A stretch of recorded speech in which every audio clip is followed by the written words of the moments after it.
What is going on, everybody? I'm Daso back again for my 18th return to YouTube. So I want to bring back the NBA content, leave 2K in the past. So if you guys are wondering about the Indiana Pacers rebuild, just forget about it. I want to start doing breakdowns of teams, just talking about what's next and stuff like that. So for today, what better way to start than to talk about the Phoenix Suns?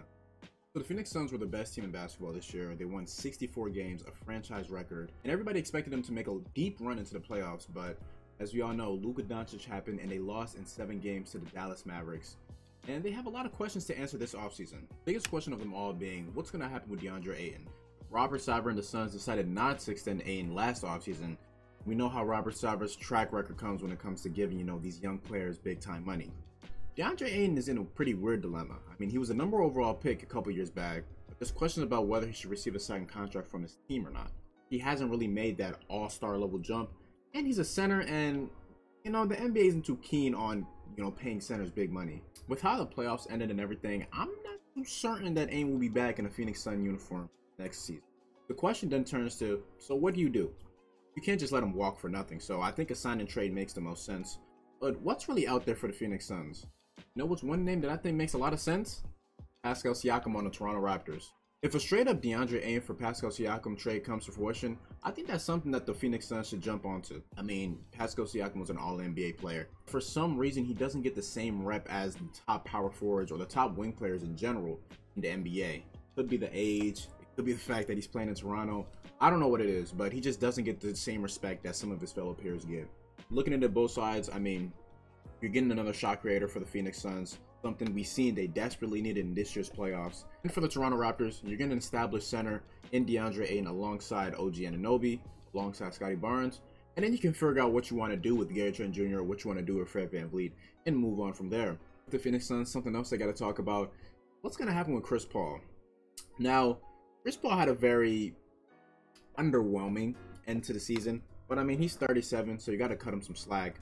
I mean, he had an all-NBA type year, and in the playoffs, the Suns kind of relied on it a little bit too much, I believe, in the scoring department, which just isn't really his game anymore. He's dealt with some injuries and such like that, but towards the end of that postseason run, you could see that age started to catch up to him. I don't know, it was just like throughout the entire season, the way Chris Paul would answer certain questions or talk about certain things, it just sounded like, talk that someone would have if they're planning on, leaving the sport soon. Now, I'm not saying Chris Paul is going to retire, but I also wouldn't be surprised if he did. I think the biggest thing for the Suns, regarding Chris Paul is that you're going to need another guard off the bench to really just take the offensive pressure off of him. But then again, it's like, where can you really find that? We talk about campaign, what he was able to do last year. It's just not the same anymore. I mean, Phoenix Suns in general, I mean, last year, they played an injured Lakers team. They played an injured Nuggets team. And an injured Clippers team too. But who cares? Either way, the Suns have to address the backup guard position. Whether you look to trade for one or sign one using mid-level exception, something has to be done. I talked about it with the potential Pascal Siakam trade. I talked about it as to why you need to add guard depth. They need more shot creation on this team. We see it time and time again. And the Suns just couldn't really rely on Jay Crowder or Mikal Bridges or Cam Johnson to go and get a bucket when Devin Booker's shot wasn't falling or when Chris Paul's shot wasn't falling. I believe the Suns should be aggressive this offseason.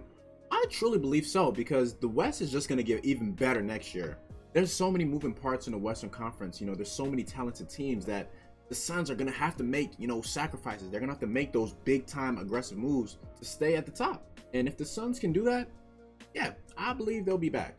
Talk about if their window is closing because of Chris Paul's age, but that might be a topic for another video.